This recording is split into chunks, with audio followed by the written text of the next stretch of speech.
Okay, in this video we are going to see how to access the Splunk. So this is IP address of my instance where Splunk is installed. After that you need to give 8000 port and hit enter. If you have created secured configuration, so you need to give https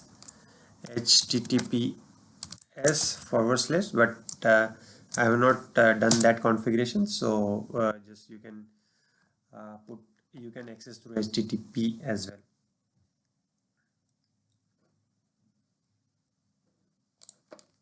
So it is taking some time to load, and here you need to give your username password.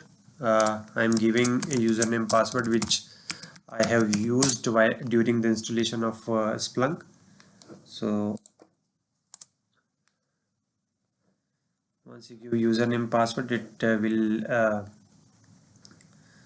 validate your username password, and this is how you can access Splunk. So my system is a bit slow, so it is taking a bit longer to land to home page.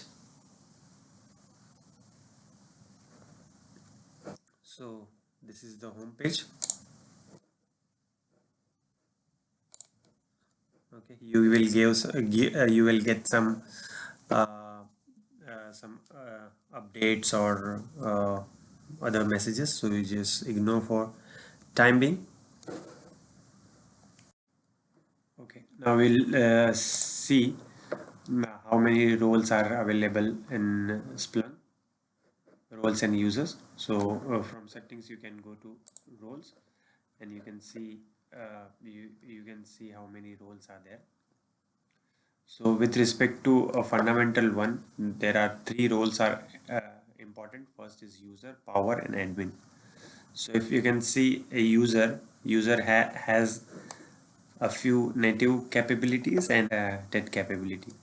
So user have few of the capabilities like you can see what all if you click on that, you can see what all uh, the inheritance is there, what all the capabilities are there.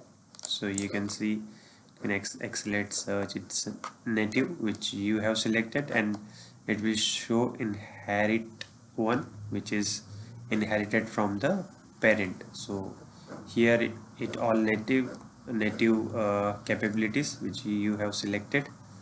Means it comes by default, you need not to select anything over here. So these are the capabilities. So indexes, uh,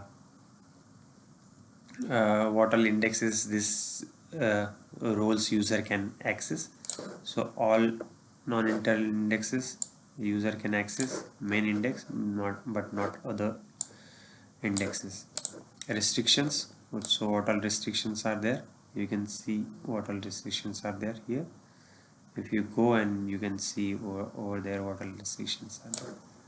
Resources, how many resources and what all uh, so these everything is visible to admin only, no other user can see that. Okay, so these are all the things you can see. You can install and check what all the things are. Now the next level of user is power user. It has a bit more capabilities than user. So you can see a native capability means the selected capability is 7, but then inherited capabilities are more than user. So in short you can say it has 23 and it has 30 capabilities. So the power user is has more capability than user. Okay, now next one is admin is kind of as you all know, this kind of user can administrate Splunk. So generally they have permission to configure application, create application, restart, create user, restart Splunk, and all other settings. So when you are user or power user, you can select this area, you can have only this area, and when you are admin you can see everything in it, all the options you can see it. So this is kind of a users you have in your environment. So all other two other users are there, can delete and Splunk system can delete. When you want to delete uh, events from your index, so you need to assign can delete to that role.